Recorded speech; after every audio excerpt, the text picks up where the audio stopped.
politicians prove how dumb they think you really are by throwing these statements and phrases over and over again. Politicians want to believe you are so dumb to believe anything they'll say. Hi, everybody. I'm David Solomon, back again with my good buddy Stuart Brisgell. And while I'm sitting here in Canada, he's in the United States. Politicians are politicians. And here at the Rant Network, we love to pick on politicians and their stupidity, along with the raw and unfiltered issues from the news to pop culture and so much more. Now, we dissect the living crap out of today's absurdities, and let me tell you, deep-seated issues that affect society day to day. This is one of them. So, folks, sit back, relax, enjoy as Stuart and I dissect once again a politician's shoveling of BS. I wanted to try to find a nicer way of putting it, but I just couldn't come up with this.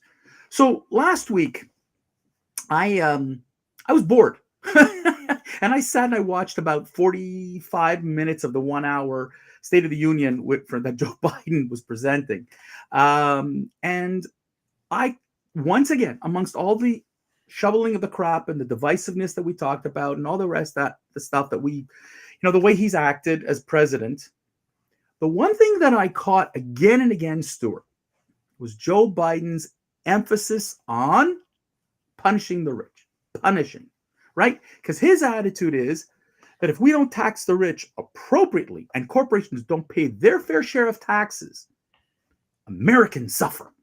And trickle-down economics from Reagan was a failure. And all these conservative and Republican policies are a failure. And that anything that Donald Trump did, which included cutting corporate taxes, is bad. And he's going to make the rich pay. Stuart, is he out of his mind again? Well, I'm not answering that question quite yet. We're going to let our listeners and viewers try and determine that from both sides of the aisle. While the idea of imposing higher taxes on corporations may seem advantageous from a revenue generation perspective, it's essential to evaluate the potential ramifications comprehensively. Overtaxing a corporation can both have a positive and negative consequence because it balances the long-term sustainability of the economy. Listen, advocates of overtaxing corporations, in this case, Joseph Biden, will argue that it's addressing income inequality by redistributing wealth and funding social welfare programs and supporting blah, blah, blah, blah.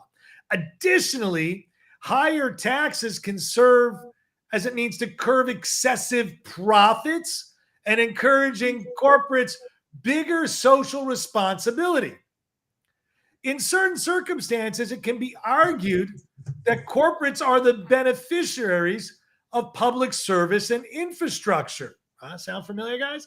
Shouldn't bear the larger share of the tax burden. However, it's important to acknowledge the drawbacks.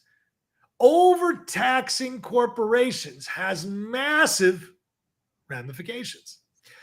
It hinders economic growth by reducing the incentives on investing, innovating, entrepreneurship in the country where they're being overtaxed.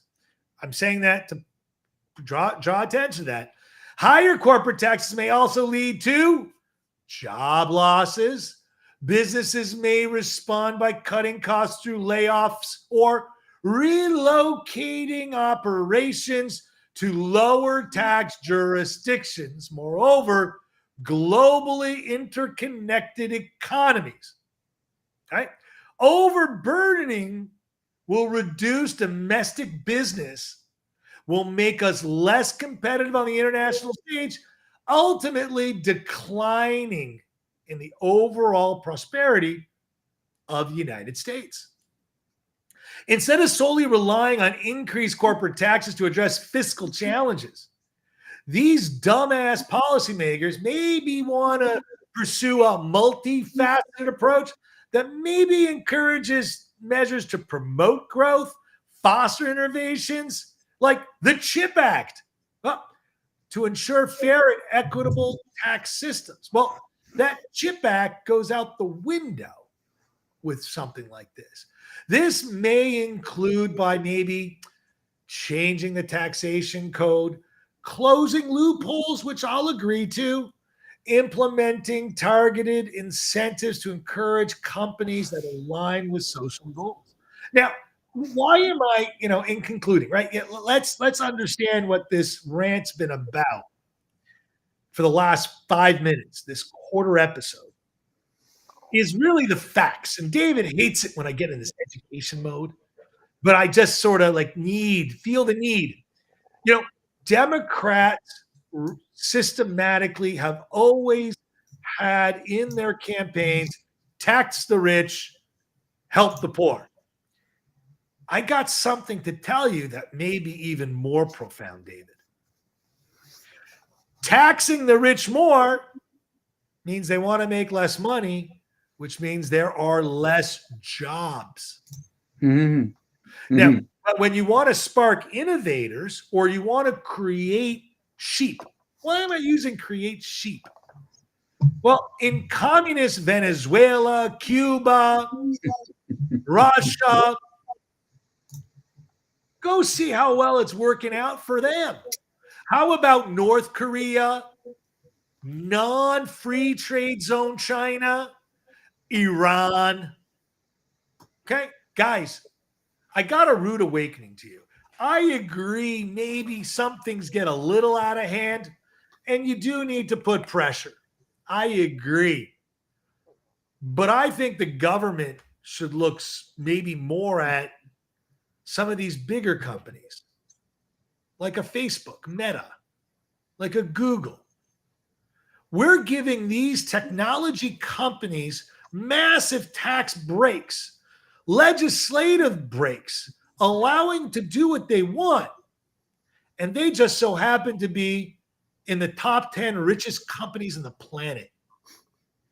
But instead, they're taxing and raising the corporate taxes up, but allowing them to have safe havens. What are safe havens? Microsoft, Ireland.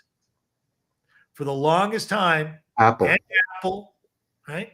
Ireland, Microsoft was first. Apple came later to Ireland.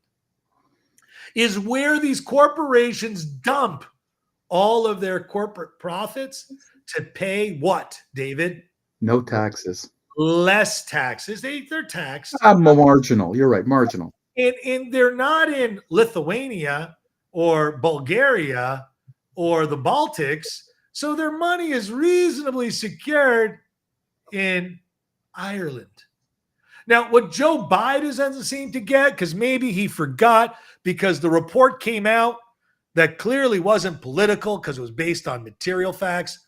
He doesn't remember that there's more places to put money, and I can move my corporate profits wherever I want because I can whisper in the mic just like he does. Do I sound more sincere? But David, it's just mind-boggling how many, quote, elite Harvard, Yale, Mellon, NYU graduates that are thumping this line, tax the big corporations. David, I've ranted this half. Do me a favor, jump in. Look, Stuart, here's the funny part of all this, right? And you hit the nail on the head. They'll jump ship. They'll go somewhere else with it. But here's where people like to play with money or facts, okay? The top 1% pay approximately 40% of all taxes in the United States and about 61% in Canada, okay? Just to give you an idea. But the percentage of income that they're paying is ridiculously low. So the comment is they're not paying their fair share. And I'm putting the air quotes in there on purpose. They're not their fair share. They should be taxed higher. So where is the money going? All right. And it's funny because, Stuart, you're a financial advisor. And if you talk to a high net worth individual who has taken in a lot of income, you're going to tell them, hey, listen, there are tax opportunities for you. Give money to charities, help nonprofit organizations, all these kinds of things that will reduce your tax exposure. But what you're doing is supporting the nonprofit / charity world, which is totally dependent or virtually totally dependent on donations. So could you imagine, all right, anybody, right? Any wealthy individual today, and you're saying, listen, we're going to tax you higher, and we're going to close the nonprofit loophole, right? You can't give as much anymore. Who's going to pay pain at this point? Who's going to get hurt at this point? So it's really great that AOC and Joe Biden and the rest of them want to tax the rich and punish the corporations. But at the end of the day, what loopholes are we talking about here? You know, it's I'm going to give you another cliche, David. It's called the Robin Hood syndrome. Yeah, Robin Hood was a medieval character. Stuart, anybody listening to this show who doesn't know who Robin Hood is, go look it up, please. Okay. But the Robin Hood syndrome, that I'm now coining that phrase, it's mine, is where people believe you take from the rich and you give to the poor. Yep. And you are a celebrity. Let me be blunt. The celebrities in the lower income class, we'll call them the real working class, and the middle class that are losing their jobs, that can't afford the inflation that's being delivered to them, will feel it even more. You know what? There's two types of taxations. There's an escalated tax, which is like based on income bracket, and then there's what's called flat tax. By taxing the corporations in this manner, which is an escalation tax, they're actually causing a flat tax of cost of goods sold to soar, because the corporate profits aren't being spent, so they lose their jobs, and then it just becomes that's irrelevant. But that's irrelevant, Stuart, because you see, then they can blame. The point of trying to get at this whole thing is that Joe Biden needs to blame somebody. Because Bidenomics didn't work, we have to blame somebody. So let's blame the Republicans who support the rich. Because every single time Biden brings that up and says, and Congress is controlled by the Republicans, his answer is, oh, no. Oh, no. You see, the Republicans only want to support rich people. Hey, Joe, the first 2 years of your mandate, you had a Democrat-led Senate and Congress. You could have passed this kind of legislation, but you waited till you got for re-election, and the Republicans now control the House, so you could spew this political nonsense, okay? And people like AOC and the squad and the rest of them are cheering you on because you're appealing to that base. Those ignorant people who you said, Stuart, who walk around with their iPhones and their Starbucks cups saying, "Punish the rich, punish the rich." They're not paying enough taxes. But those same rich people, when AOC blocked Amazon from coming into New York, she thought she was doing a great thing. And instead, she hurt the New York economy. That's what is going to happen. Rich businesses, wealthier businesses, Google, who employs how many hundreds of thousands of people, will move. Now, I just want to update you, David. Jeff Bezos just bought a piece of land on I believe it's on island, Indian Island, Indian Trace by the golf course for like $70 million, where he's building his residence and parked his mega yacht. Amazon went and bought just recently the swap shop for $85 million. But Stuart, that money left Democrat-run cities. Seattle, Washington State.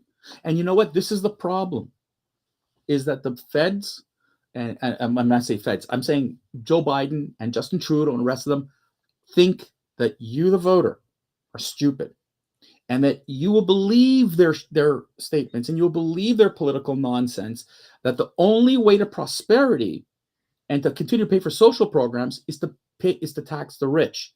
Not fiscal responsibility, not budget responsibility, not smart spending. Punish and tax the rich till they choke to death. Guess what's going to happen, people? Communist Russia. They're going to they're going to move. Forget that. They're going to move their money, like you just said at the beginning. They're going to move their money, and you know what's going to end up happening? Less jobs in our countries, less opportunities in our countries, and other countries are going to get it. It's such a shell game. It's unbelievable. Stuart, last word to you before we sign off. Taxation isn't your friend. You're right. Folks, speak to your congressman, your congressperson, your MPs, or whatever. This is nonsense. fiscal responsibility makes more sense than the stupid crap that we keep hearing from these guys. Anyways, folks, that's it for today. Thank you so much for joining into the Rant Network. We hope you found something in today's dialogue. We're here every Monday, Wednesday, Friday, noon Eastern is when we broadcast, uncensored, unfiltered, on everything, apparently. Engage us on social media. We're there. Facebook, Twitter, YouTube, you name it, we're there. Our website. Subscribe, people. Subscribe. Please, genuinely, we appreciate the feedback. And until Friday, Stuart,